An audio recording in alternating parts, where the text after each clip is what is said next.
Hi guys, I'm Laura from Cherubs Chalks Interiors. I'm a content creator for Dixie Belle and today I'll show you my next project. I picked up this gorgeous set of bedsides, super cheap, from a local hotel that was changing their furniture. I love that they are slightly mismatched but still are the same design. So let's start with the prep. I've given these a quick clean and now I'm just going to sand back to create a key. You can easily scuff sand by hand with some sandpaper, however I'm just using my electrical sander to speed things up a little bit.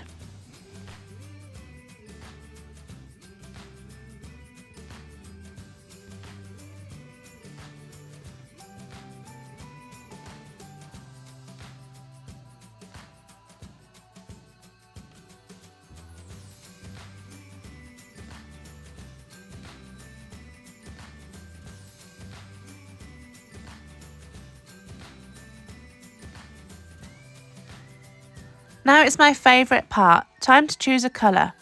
So I know that I want to use Silk Mineral Paint, and I think I'm going to use this custom green that I created previously for this desk. So to create this gorgeous shade of green we need 3 different silk colours: Midnight Green, Mojave and Umber. Now let me talk you through the quantities. So I'm going to start with Midnight Green.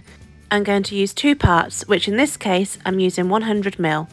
I'm then going to grab the Mojave and I'm going to use the same amount, so 2 parts, another 100ml. Next up is Umber.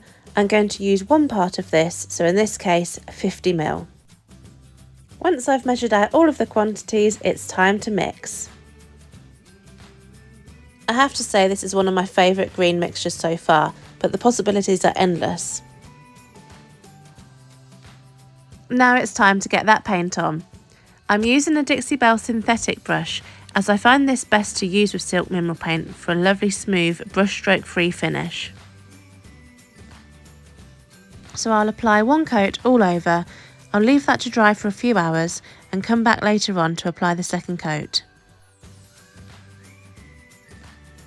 The coverage of this green is amazing, so 2 thin coats is enough. I find that applying the Silk Mineral Paint in thin even coats is the best way to get a smooth finish. So here they are with 2 coats of paint fully dry. Of course they look great just as they are, but I want to add something a little extra, so I've gone for the silkscreen stencils in the botanical. I'm going to use this leaf print pattern for the drawer fronts. I've chosen oyster to use with the stenciling. This is a gorgeous off-white and is the perfect contrast with the green. When using any type of stenciling, you may find it easier to lay the piece down on its back. That way you're not fighting gravity like I am here. So as you can see, I've stuck the silkscreen stencil into position on the drawer front. I have then got the oyster and I've cut up a blue gator hide sponge and I'm applying it by wiping the sponge over the silkscreen stencil and making sure that all of the detailing has good coverage before peeling the silkscreen stencil off. Once I've cleaned off the stencil and left it all to dry, I will match the pattern back up and finish off the stenciling. So I've left that all to dry again and now it's time to come and put the handles back on. I'm using the original handles as the size and shape are perfect for the drawers. However, I don't like the colour, so I'm using some gilding wax in gold. I'm going to brush that on and then wipe off the excess. I just think that makes all the difference. So here they are, finished, staged, and wow, aren't they pretty?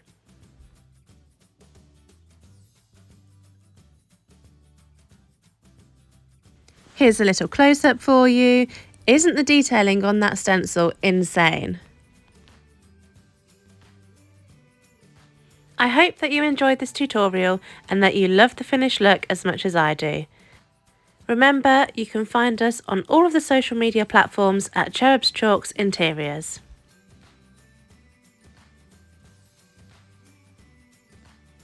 For more videos like this, be sure to subscribe, leave a comment and turn on your post notifications to get notified when we post. Thanks for watching!